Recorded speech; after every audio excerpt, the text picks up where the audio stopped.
You've been a student in online courses. You've attended live webinars. You may have even created some of your own. But do you know the key differences between the two? In today's video, I'm sharing the differences between online courses and live webinars and how you can determine which is the best for your content.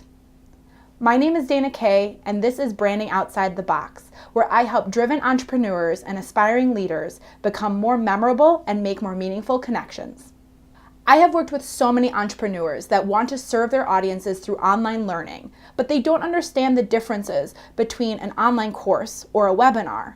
And if you don't understand the difference, how can you determine which is the best fit for your content?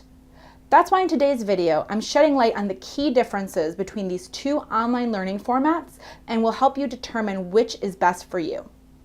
Let's start with webinars. Webinars are live events, usually no more than an hour or two. They can be one-time events or a series of events, but they are almost always hosted live. There are some entrepreneurs that utilize recorded or evergreen webinars, which personally I'm not a fan of, but that's a subject for another video. Webinars are meant to teach a high-level idea or concept, something like why YouTube is the best way to grow your online following, or how to generate more leads using Facebook, work well as webinars because they introduce you to a high-level idea or a concept, but they don't dive into the nitty-gritty. There are always key takeaways from any webinar, but you don't go into the step-by-step process. For example, the webinar, Why YouTube is the Best Way to Grow Your Online Following, will talk about best practices, why YouTube works so well, and those high-level ideas, but they won't dive into the step-by-step process of setting up your camera, your lighting, keyword research, and those smaller details.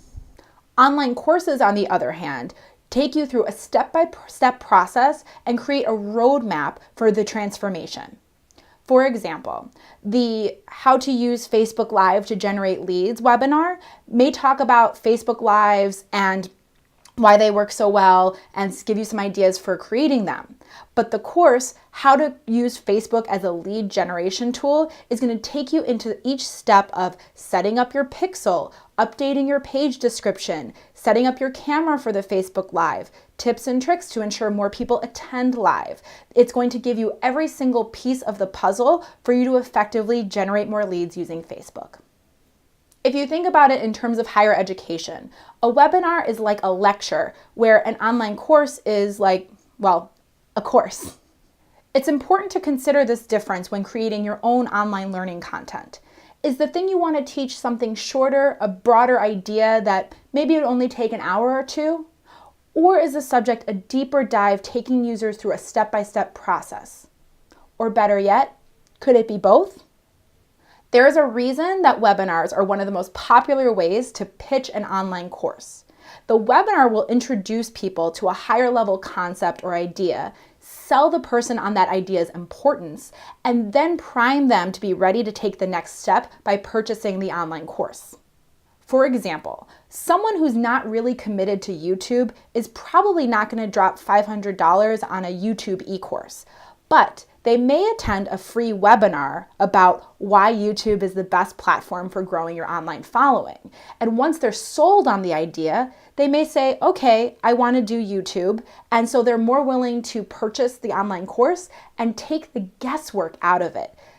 Once they're sold on the idea, they are going to want the roadmap. I teach a webinar titled Be Your Own Publicist: How to Secure Media Coverage for Your Business.